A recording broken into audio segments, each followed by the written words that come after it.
Hi guys! Today we're reading The Kissing Hand.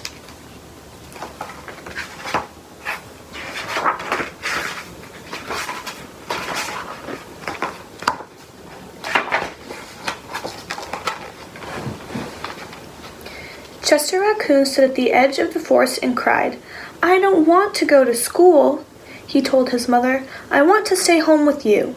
I want to play with my friends and play with my toys and read my books and swing on my swing. Please may I stay home with you?" Mrs. Raccoon took Chester by the hand and nuzzled him on the ear. "Sometimes we all have to do things we don't want to do," she told him gently, "even if they seem strange and scary at first. But you will love school once you start.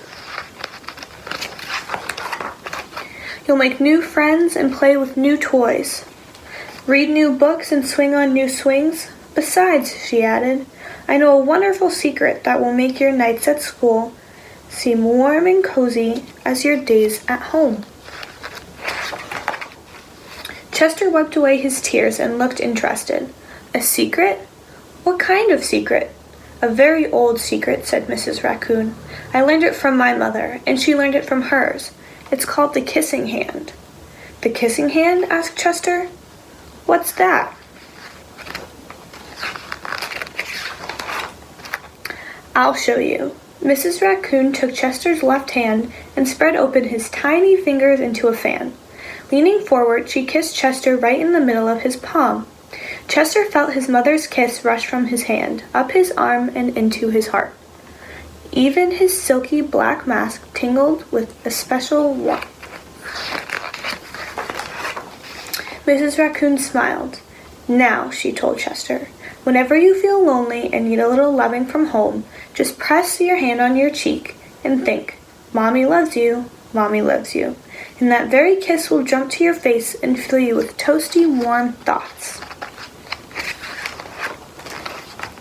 She took Chester's hand and carefully wrapped his finger around the kiss.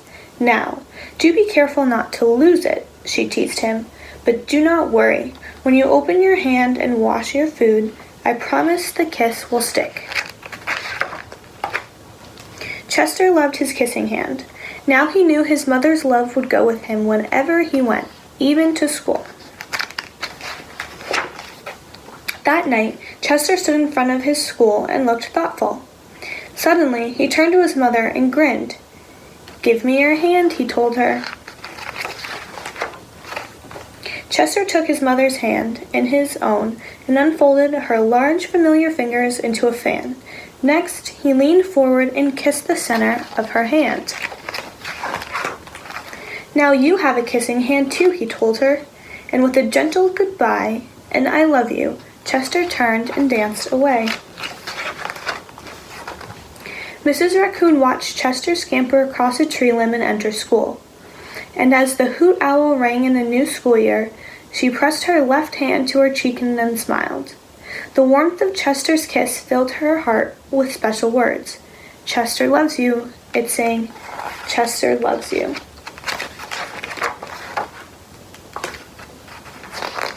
The end. Bye, guys.